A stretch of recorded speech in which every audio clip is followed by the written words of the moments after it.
বিয়ে বাড়ি যাওয়ার জন্য আমি এই দেখো আমি রেডি। এদিকে একদম খোপা টোপা করে এখন এখানে একটা ছোট্ট একটা পিন করব, তার জন্য একটা এখানে সেফটি পিন লাগাচ্ছি। আর এইদিকে একটা সিম্পলভাবে একটা মালা পরে নিয়েছি, একটাই পরবো, দুটা পরবো না। আজকে বলো তো আমার শাড়ি পরাটা কেমন হয়েছে? শাড়ি পরাটা আমার কাছে ভালো লেগেছে, কেননা আমি না একা একা শাড়ি পরতে পারি না। তারপরে তোমার দাদাভাইকে বললাম যে আমাকে অল্প শাড়ি পরা একটু হেল্প করো, তো তারপর আমার হাতে হাতে একটু পিন করে দিল। আর এইদিকে দেখো আমি ভুলে গেছি, কি ভুলে গেছি গা।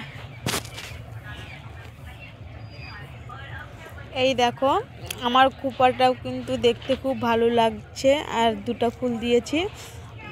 আমাকে পিছন থেকে দেখি, মানে আমি তো পিছনে দেখতে পারি না, তারপর দেখি যে পিছন থেকে ভিডিও করছে, তারপর দেখলাম যে না ভালোই লাগছে দেখতে। ভাবলাম যে এই পাশে চুলগুলা দেখো, আমি এইদিকে অল্প অল্প করে চুল বের করে দিচ্ছি আগে চুলটা। হ্যালো ফ্রেন্ডস, তোমরা কেমন আছো? আশা করি ভালোই আছো, আমিও ভালোই আছি। আজকে বিয়ে বাড়িতে যাবো। এই দেখো আমি রেডি হয়ে গেছি, আমাকে কেমন লাগছে বলো তো। এই দেখো এইদিকে দুটো ফুল লাগিয়েছি। তাহলে তোমরা পুরো ব্লগটা দেখতে থাকো, পাশে থাকো। টাটা।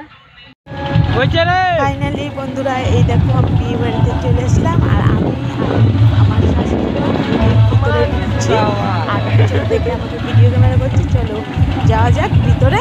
এই দেখো এখানে মানে এই বাড়ির বউয়ের ছবি লাগানো আছে। বিয়ে বাড়িতে দেখি যে অনেক বড় প্যান্ডেল করেছে, অনেক সুন্দর লাগছে দেখতে। ঠিক আছে,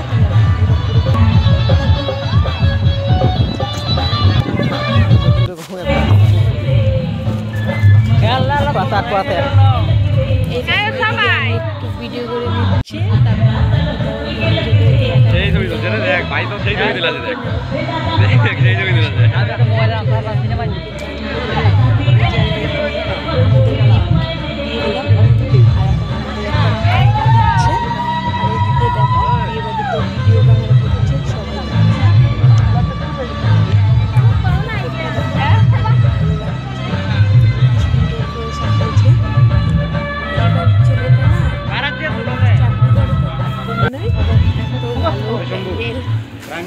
সবকিছু ভালো করেছে। এই দেখো এই যে এটা, এই পাশেটা হলো বর, আর এই পাশে ছিল ওটা বড় বন্ধু।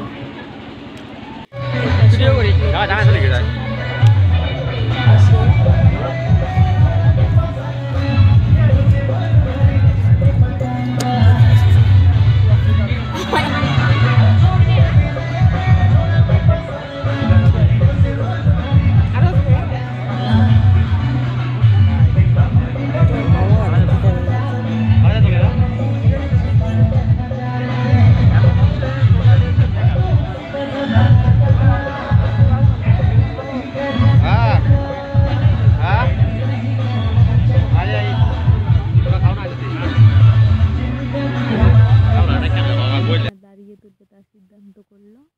তারপর চলে আসলাম এখানে ডান্স করার।